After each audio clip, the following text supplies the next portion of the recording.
दोस्तों, प्रकृति ने हमारे शरीर को 5 तत्वों से बनाया, लेकिन कलयुग के इंसानों ने उसमें एक तत्व और अधिक कर दिया और वो है पैसा। पैसों से सब चीजें नहीं खरीदी जा सकती, लेकिन पैसों से बहुत कुछ खरीदा जा सकता है।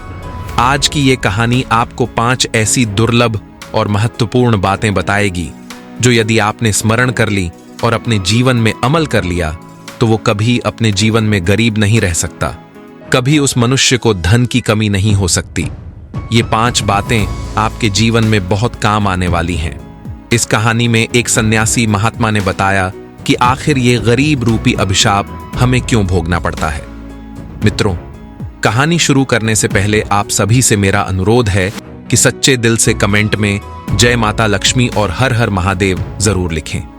चलिए मित्रों, कहानी शुरू करते हैं। मित्रों, एक जंगल में एक सन्यासी महात्मा का आश्रम था।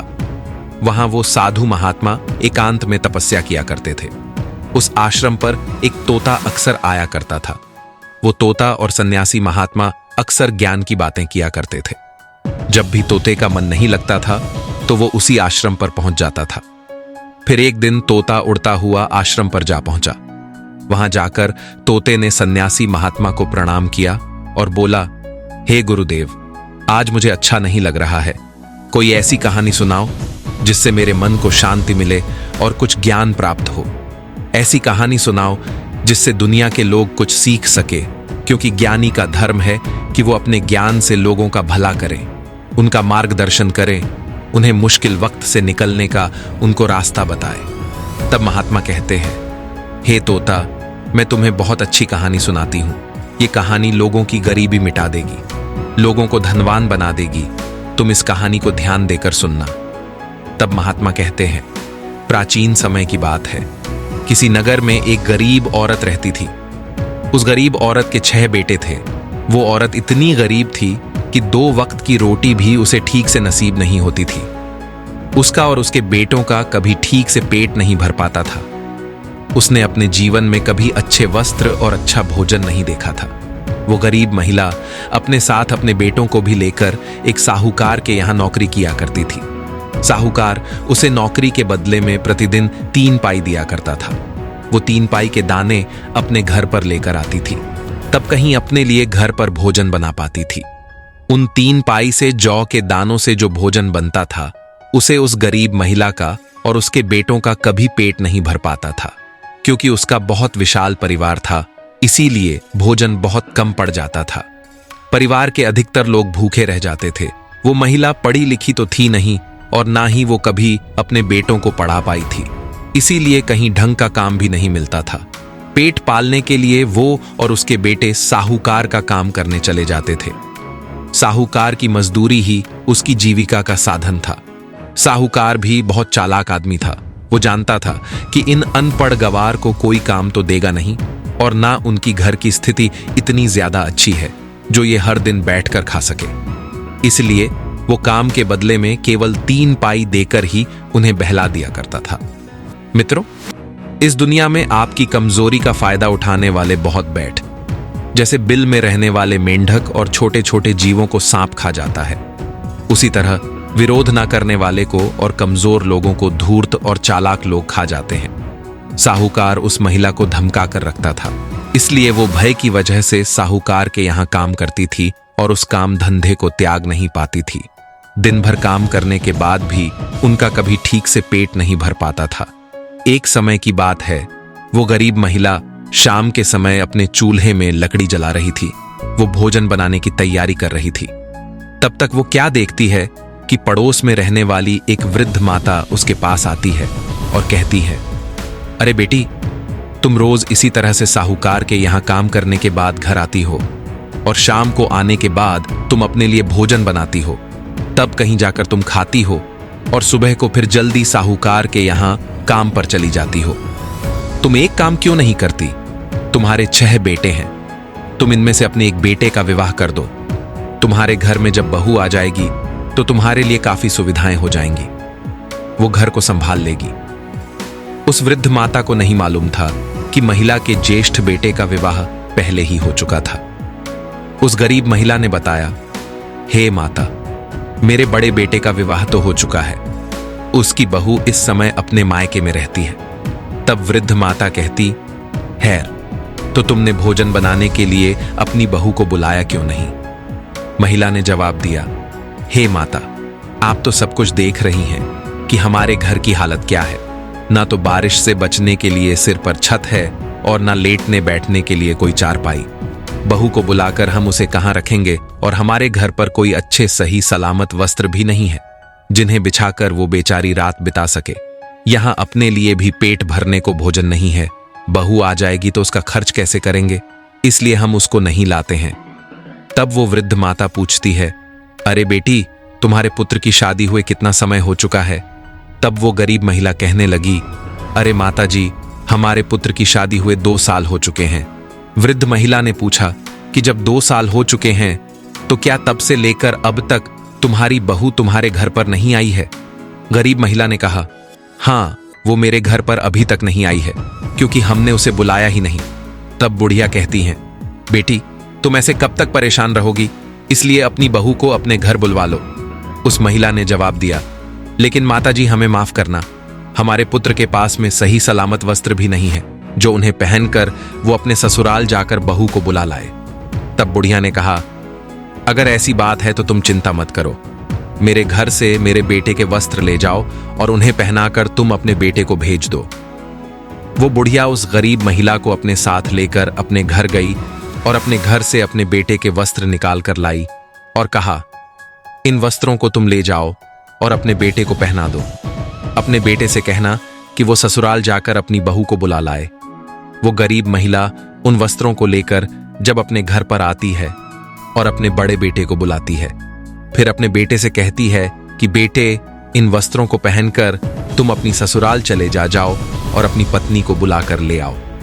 इधर वस्त्रों को पहनकर वो गरीब महिला का बेटा अपने ससुराल में पहुंचता है और उसके ससुराल वालों ने जब उसको देखा तो उसका आदर सत्कार किया। 2 दिन तक वो अपने ससुराल में रुका। उसके बाद में अपनी पत्नी को लेकर वो अपने घर की ओर चल दिया। जब वो अपनी पत्नी को लेकर अपने गांव के नजदीक आया तो उसने अपने गांव के पास आकर विचार किया कि हमारे घर पर तो टूटी चारपाई है, हमारे घर की हालत बहुत खराब है। यदि इस समय हमारी पत्नी हमारे घर पर जाएगी तो हमें शर्म की वजह से अपना सिर झुकाना पड़ेगा। तब उस गरीब के बेटे ने विचार किया, चलो हम उस पड़ोस वाली वृद्ध माता जी के घर पर ही अपनी पत्नी को ठहरा देते हैं। इतना विचार करने के बाद में वो गरीब महिला का बेटा अपनी पत्नी को लेकर उस वृद्ध माता के घर पर जाता है और अपनी पत्नी को वहीं पर ठहरा देता है। उसके बाद वो युवक अपने घर पर चला आता है। पत्नी को नहीं पता था कि ये घर उसका नहीं है, बल्कि उसके पति ने उसे किसी दूसरे के घर में ठहराया है। रात भर वो पत्नी उस वृद्ध माता के घर पर ठहरी रही। उनका घर बहुत अच्छा बना हुआ था। पत्नी समझ रही थी कि ये उसके ही पति का घर है, लेकिन वो एक बात बार बार सोच रही थी कि उसका पति उसे इस घर में छोड़कर कहां चला गया है। इधर जब सवेरा होता है तो वो गरीब महिला अपने बेटों को लेकर साहूकार के यहां मजदूरी करने चली जाता है। दूसरी तरफ उस वृद्ध माता ने सोचा कि वो युवक अपनी पत्नी को हमारे घर पर छोड़कर चला गया है, लेकिन अभी तक उसे लेने नहीं आया। वृद्ध माता ने 2 दिन तक इंतजार किया। जब वो उसे बुलवाने नहीं आया तो वृद्ध महिला ने सोचा कि चलो मैं ही इस बहू को इसके घर पर पहुंचा देती हूं। तब वृद्ध माता जी ने उस बहू से कहा, अरे बहू, लगता है तुम्हारा पति तो तुम्हें बुलवाने नहीं आएगा। चलो मैं ही तुम्हें तुम्हारे ससुराल ले चलती हूं। माता जी की बात सुनकर वो बहू एकदम चौंक जाती है। वो कहती है, ससुराल? कैसा ससुराल? क्या जिस घर में मैं रह रही हूं वो मेरा ससुराल नहीं है? तब वृद्ध माता जी उसे पूरी बात समझाती है और उस बहू को लेकर के वो उसके ससुराल जाती है। उस बहू ने जब अपने घर में जाकर देखा तो घर का नजारा देखकर वो हैरान रह गई। घर की हालत बहुत बुरी थी। जगह जगह चूल्हे बने हुए थे और सब चूल्हे में राख भरी थी। घर में इधर उधर राख बिखरी थी। फिर उसके बाद उसने चारपाई की तरफ देखा तो चारपाई भी टूटी थी और जो बिस्तर थे उन पर काफी धूल जमी हुई थी। घर की छत आधी टूटी हुई थी। घर के अंदर की दीवारें धुएं से काली हो गई थीं। बर्तन सब इधर उधर बिखरे थे। अपने ससुराल का ऐसा हाल देखकर बहू की आंखों में आंसू आ गए। वो बैठकर रोने लगी। इधर जो माता थी वो तो उसको उसके घर पर छोड़कर अपने घर चली आई। वो बेचारी अकेली अपने घर पर बैठकर अपनी किस्मत को कोसने लगी। वो बहू अपने घर की इस हालत को देखकर काफी देर तक रोती रही। उसके बाद उसने विचार किया कि अब चाहे रो या हंसू, रहना तो मुझे इसी घर में है, क्योंकि मेरा विवाह इसी घर में हुआ है। वो बहुत चतुर और बुद्धिमान थी। वो मन में सोचने लगी कि अब इस तरीके से रोने से कोई काम चलने वाला नहीं है, मुझे ही कुछ करना होगा। तब उस बहू ने बुद्धिमानी से काम लिया। वो घर की हालत ठीक करने में लग गई। मित्रों, बुद्धिमान लोग मुश्किल वक्त में भी घबराते नहीं हैं, बल्कि अपनी बुद्धि से काम लेकर स्थिति को अपने अनुकूल बना लेते हैं। वो बहू वहां से उठती है और जितने भी घर में चूल्हे बने हुए थे उन सभी चूल्हे को एक एक करके फोड़ देती है और उन चूल्हे में से एक चूल्हा रहने देती है। घर के सभी बिस्तरों को अच्छी तरह से साफ करती है, सारे बर्तनों को धोकर एक जगह रखती है। काली काली जो दीवारें थीं उनकी पुताई करके साफ सुथरा बना देती हैं। इस तरह से सफाई करके उसने अपने घर की सूरत ही बदल दी। दोस्तों, इसीलिए तो स्त्री को घर की लक्ष्मी कहा जाता है। स्त्री ही घर की शोभा होती है। इधर वो बहू उस टूटे फूटे नर्क जैसे घर को साफ सुथरा बना देती है। उसे काम करते करते शाम हो जाती है और वो अपने पति के आने का इंतजार करती है। काफी अंधेरा हो गया था, लेकिन उसका पति अपने भाइयों के और अपनी माता के साथ अभी तक लौटकर घर पर नहीं आया था। तो वो बहू घबराने लगती है और सोचती है कि मैं इस घर में अकेली हूं, मेरा पति अभी तक नहीं आया है, कोई दुष्ट आदमी मेरे घर में ना घुस आए। उसके मन में इस तरह की बातें चल रही थीं, तब वो क्या देखती है कि उसकी सास अपने बेटों के साथ घर के अंदर आती है। जब वो घर में घुसती हैं तो घर के अंदर का नजारा देखकर दंग रह जाती है। उसने देखा कि घर का तो हुलिया ही बदल गया है। वो अपनी बहू से जाकर पूछती है कि बहू, ये तुमने क्या किया? अपने घर में इतने सारे चूल्हे थे, तुमने उन चूल्हे को क्यों फोड़ दिया? तब वो बहू कहने लगी, माँ जी मुझे माफ करना, आज से केवल इस घर में एक ही चूल्हा रहेगा और सभी के लिए मैं भोजन बनाकर दूंगी। किसी को अलग चूल्हे में आग जलाने की जरूरत नहीं है। बहू की ऐसी बातें सुनकर उसकी सास और उसके देवर सब बहुत प्रसन्न हो जाते हैं। उसके बाद जो 3 पाए जौ के दाने साहूकार ने उसे दिए थे वो उसने अपनी बहू को दे दिए। बहू ने उससे उनका भोजन तैयार किया और सबको भोजन कराया, लेकिन उस भोजन से उनमें से किसी का पेट ठीक से नहीं भर पाया। वो बहू 2 दिन तक तो इसी तरह से उन्हें भोजन बनाकर देती रही, लेकिन वो भोजन उनके लिए पर्याप्त नहीं हो पाया। जैसे ही तीसरा दिन हुआ तब उसने अपने सास से कहा कि माँ जी, आप रोजाना उस साहूकार की मजदूरी करने जाती हो और वो आपको रोज 3 पाए के दाने देता है। उन 3 पाई से हमारा गुजारा नहीं हो पा रहा है। आज आप साहूकार के पास जब काम करने जाओगी तो जब शाम के समय में साहूकार आपको 3 पाई जौ देगा तो उससे कहना कि इन 3 पाई से हमारा गुजारा नहीं चलता है, हमें कम से कम 3 गुना जौ और दीजिए, नहीं तो हम कल से काम पर नहीं आएंगे। बहू की बात सुनकर वो गरीब महिला कहती है, अरे बहू, तुम नहीं जानती हो, वो साहूकार बहुत ही कंजूस और दुष्ट है। अगर मैं उससे कहूंगी कि मुझे इससे 3 गुना ज्यादा बढ़ाकर दे दो तो साहूकार सनकी है, कहीं हमें मारने ना लग जाए। इसी वजह से मेरी उससे कहने की हिम्मत नहीं होती है। बहू ने जवाब दिया है, माँ जी आप परेशान मत होइए, आप जाकर कम से कम उससे ये बात कहकर तो देखिए, क्योंकि कई बार आदमी अपनी इन्हीं कमजोरियों की वजह से स्वयं को मिलने वाले लाभ से वंचित रह जाता है। उस समय वो अपने ही दिमाग से दूसरे के दिमाग को सोचता है और उन्हीं बातों को सोच सोचकर वो मनुष्य घबराता रहता है और उसी भय से स्वयं को मिलने वाले लाभ से वंचित कर देता है। बहू ने समझाया कि देखो, आप ये बात साहूकार से जरूर कहना, वो आपसे कुछ नहीं कहेगा। अगला दिन होता है तो वो गरीब महिला अपनी बहू के कहने पर साहूकार के यहां काम पर जाती है।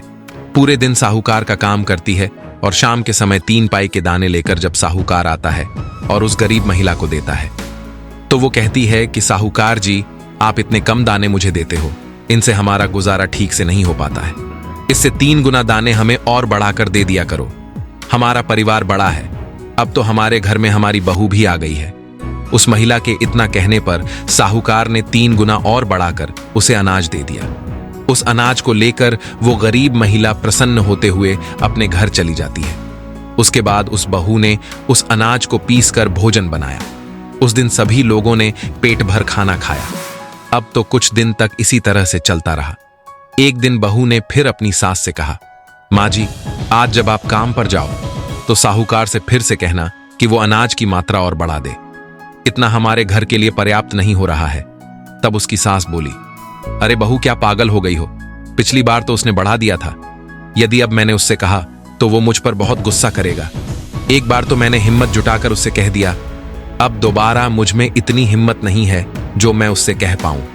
तब उस बहू ने कहा, माँ जी, आप घबराइए मत। आपका साहूकार आपको कोई हानि नहीं पहुंचाएगा। आप उस साहूकार के पास बिना घबराए जाइए और उससे ये बात कहना कि कुछ दानों की मात्रा और बढ़ा दें। वो जरूर आपकी बात मान लेगा। अब तो वो गरीब महिला अपने बेटों को लेकर साहूकार के यहाँ काम पर जाती है और पूरे दिन काम करती है। जब शाम को साहूकार उसे जौ के दाने देता है तो गरीब महिला ने उसे हाथ जोड़कर कहा, साहूकार जी, आप जौ के दानों की मात्रा और बढ़ा दीजिए। इतने से हमारा गुजारा नहीं हो पाता है। गरीब महिला की मांग सुनकर उस साहूकार ने 3 गुना जौ और बढ़ाकर दे दिए। अब तो वो सभी लोग बहुत खुश होते हुए अपने घर चले आते हैं। अब इस प्रकार से वो बहू उस अनाज में से 3 पाई जौ रोजाना बचाकर रख लेती थी। धीरे धीरे कई दिन बीत गए। उसने अनाज बचा बचाकर काफी अनाज इकट्ठा कर लिया और एक दिन अपने सास से बोली, माँ जी, इस तरीके से आप यदि मजदूरी करते रहे तो हम अपनी जिंदगी में कुछ नहीं कर पाएंगे। मनुष्य को उन्नति के लिए अपनी सोच को बदलना चाहिए। जो अपनी सोच को कुएं के मेंढक की तरह रखता है वो कभी तरक्की नहीं कर पाता है। उसका जीवन केवल गुलामी करने में निकल जाता है। छोटी सोच मनुष्य को गरीबी के दलदल से बाहर नहीं निकलने देती। जब आदमी बड़ा सोचता है तभी वो कामयाबी पाता है। समय के साथ मनुष्य को बदलते रहना चाहिए और सोचते रहना चाहिए। आगे गरीब महिला की बहू ने उससे कहा, माँ जी, आप कोई स्वयं का धंधा खोल लीजिए। जब हम कोई अपना काम करेंगे तो हमें उसमें अधिक मुनाफा होगा। अपनी बहू की बात सुनकर वो बोली, अरे बहू, कैसी बातें करती हो? भला हमारे पास है ही क्या जो हम अपना काम कर सके? तब वो बहू कहती है, माँ जी, मैं रोजाना जौ बचाकर रख लेती थी। अब हमारे पास काफी अनाज इकट्ठा हो चुका है। आप उस अनाज को बाजार में बेच आओ और बाजार में कोई दुकान देख लो और अपनी छोटी सी दुकान खोल लो। जब हमारा खुद का काम हो जाएगा तो हमें अच्छा मुनाफा हो जाएगा। गरीब महिला बोली, बहू, तुम कहती तो ठीक हो, लेकिन अगर ये बात साहूकार को पता चल गई तो वो हमें बहुत गुस्सा करेगा। बहू ने कहा, माँ जी, आप साहूकार के गुलाम नहीं हो। हमारी मर्जी हम काम करें या ना करें। उस गरीब औरत ने वैसा ही किया जैसा उसकी बहू ने बताया था। इसीलिए उस दिन से साहूकार के यहाँ काम पर जाना बंद कर दिया और बाजार में एक दुकान देख ली और वो अनाज बेचकर महिला ने अपनी एक दुकान खोल ली। धीरे धीरे उसकी दुकान अच्छी तरह से चलने लगी। अब उसका गुजर बसर बहुत अच्छे से होने लगा। शाम को जब वो दुकान से लौटकर अपने घर आती और अपने परिवार के साथ बैठकर प्रेम से भोजन करती थी तो एक दिन बहू ने फिर उसे एक बात बताई। बहू बोली कि माँ जी, जब भी आप घर पर आया करो तो कुछ ना कुछ लेकर आया करो। अगर कुछ ना मिले तो आपको रास्ते में जो कुछ मिल जाए उसे ही उठाकर ले आया करो। ऐसा करने से घर में धन की वृद्धि होती है। आज से घर पर जब भी आओ तो खाली हाथ नहीं आओगे। सास ने जवाब दिया, ठीक है बहू, हम आज से ऐसा ही करेंगे।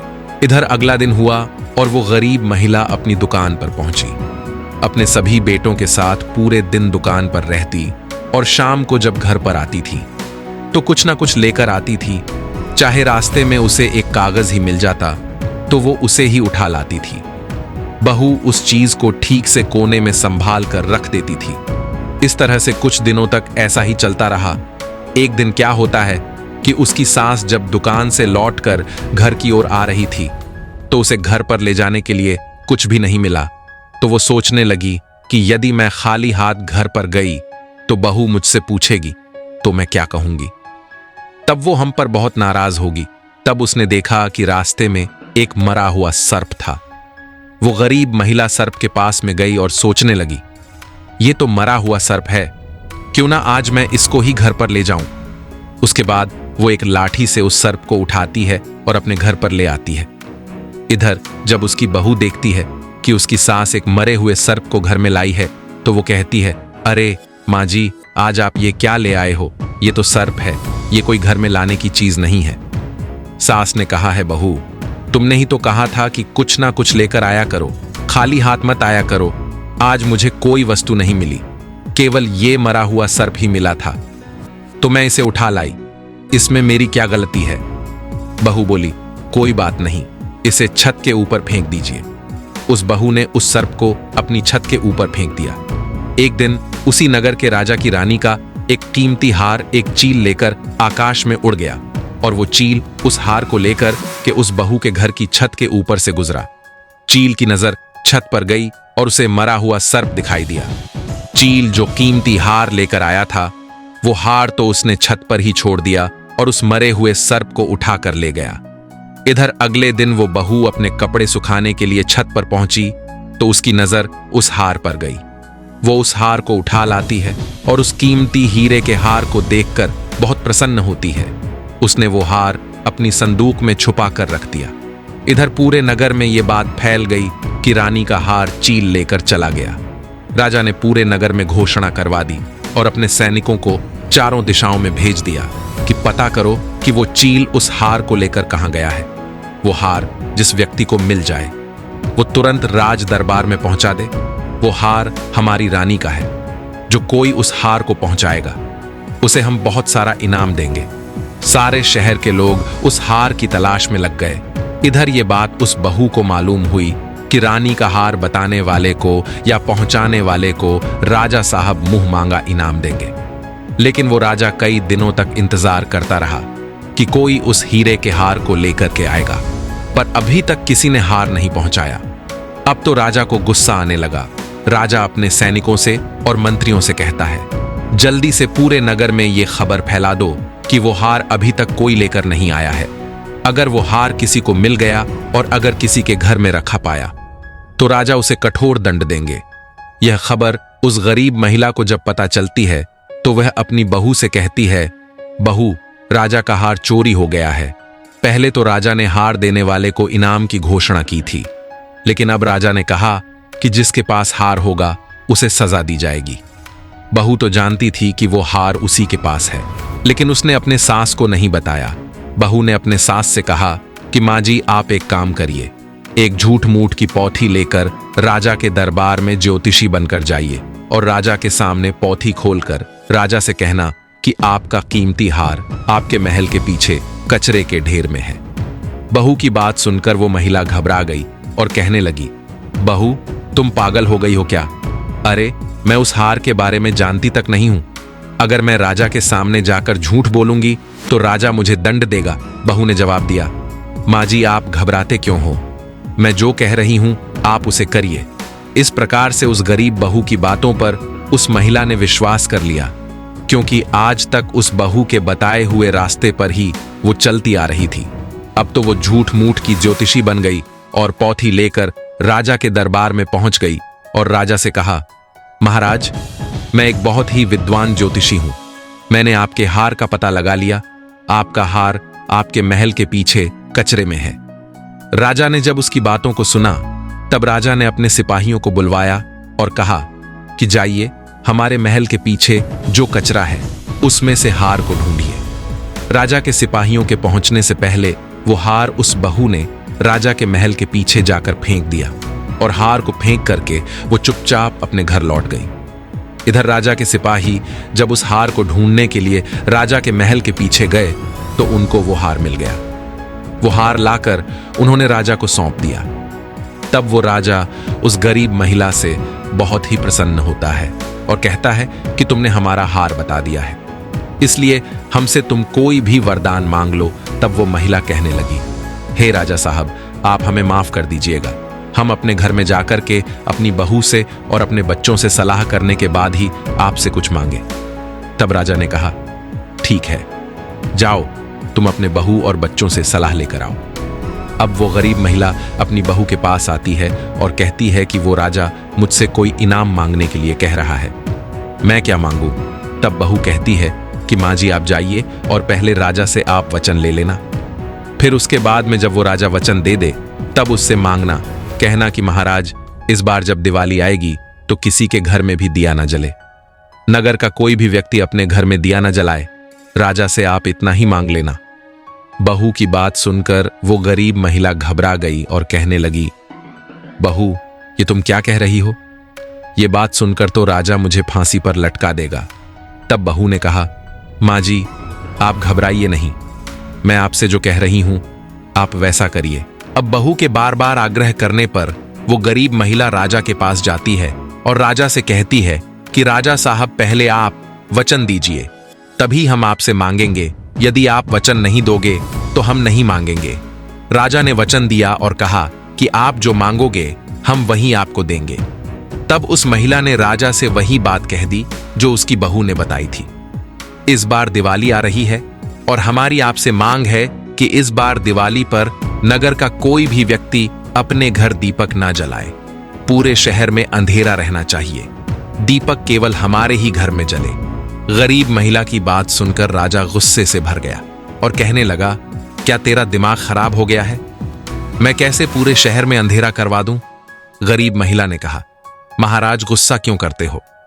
यदि आपको नहीं देना है तो मना कर दीजिए।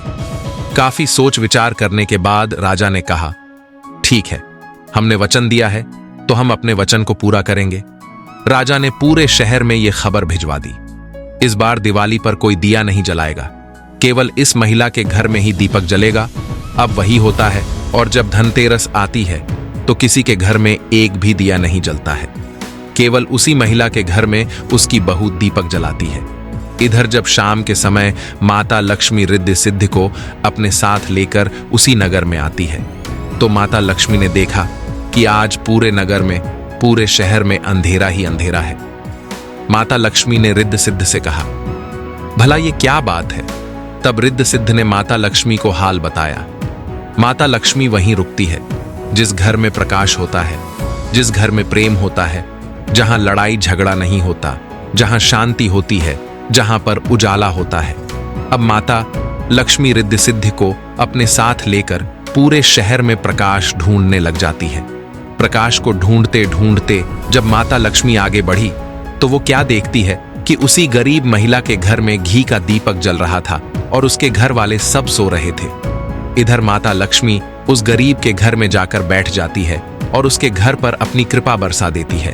उसकी छोटी सी झोपड़ी को महल में बदल देती है और उसके घर को धन दौलत से भर देती है। सुबह जब उस बहू की आंख खुलती है तो उसने देखा कि उसका घर तो एक भव्य महल के रूप में बदल चुका है। उसने अपने पति और देवर को जगाया तो सब लोग ये देखकर बहुत प्रसन्न होते हैं। उनकी आंखों में खुशी के आंसू छलक आते हैं। इधर जब दिवाली समाप्त हो जाती है तो बहू ने अपने सास से कहा, माँ जी, आप राजा के पास चले जाइए। पूरे नगर में दीपक न जलने के कारण राजा बहुत गुस्से में होगा। राजा से कहना कि हमारे नगर पर बहुत बड़ी विपत्ति आने वाली थी, सो अंधेरा होने के कारण वह विपत्ति टल गई। गरीब महिला ने वही किया। वो राजा के दरबार में गई। उस समय राजा बहुत ही क्रोध में बैठा था। गरीब महिला ज्योतिषी के भेष में हाथ जोड़कर कहने लगी, हे महाराज, हमें माफ करना। इन 3 दिनों में जो अंधेरा इस नगर में रखवाया गया था, किसी के घर में दीपक नहीं जला था। इसका कारण यह था कि आपके नगर पर बहुत बड़ी मुसीबत आने वाली थी। वो मुसीबत अंधेरा होने के कारण नहीं आई, यानी वो विपत्ति टल चुकी है। अब आप लोग हम पर नाराज मत होइए। इस बात को सुनकर के राजा बहुत प्रसन्न होता है।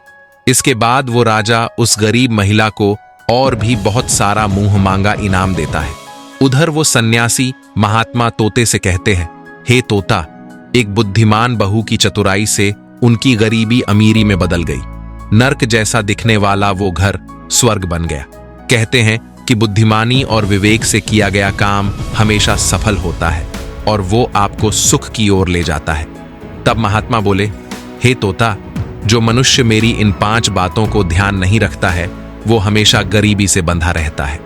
नंबर 1, जो मनुष्य हिम्मत और साहस से खाली है, करने योग्य कार्य को भी समय पर नहीं करता, वो आदमी गरीब बना रहता है। नंबर 2, जो बुद्धि से सोचकर काम नहीं करता, जल्दबाजी में कर बैठता है, किसी काम को करने से पहले घबरा जाता है, वो हमेशा गरीब बना रहता है। नंबर 3, जो मनुष्य प्रयास नहीं करता, समय के साथ बदलता नहीं है और ऊंचा नहीं सोचता, वो गरीब बना रहता है। नंबर 4, जो मनुष्य दूसरों पर निर्भर रहता है, आत्मनिर्भर नहीं बनता, थोड़े में ही संतोष कर लेता है, वो हमेशा गरीब बना रहता है। नंबर 5, जिस घर में स्त्री नहीं होती, स्त्री का सम्मान नहीं होता, स्त्री के साथ मारपीट करता है, जिस घर में हर समय लड़ाई झगड़े होते हैं, जिस घर के पुरुष क्रोधी और उदंड होते हैं, जिस घर के पुरुष पराई स्त्रियों में अशक्त रहते हैं, उस घर से कभी गरीबी नहीं जाती। दोस्तों, इस प्रकार से महात्मा ने जो 5 बातें बताई, जो इन 5 बातों को जीवन में याद रखता है वो कभी गरीब नहीं रहता। मित्रों, अगर आपको यह वीडियो अच्छी लगी हो तो हमारे चैनल को सब्सक्राइब अवश्य करें। मिलते हैं अगली वीडियो में। आप अपना ख्याल रखें।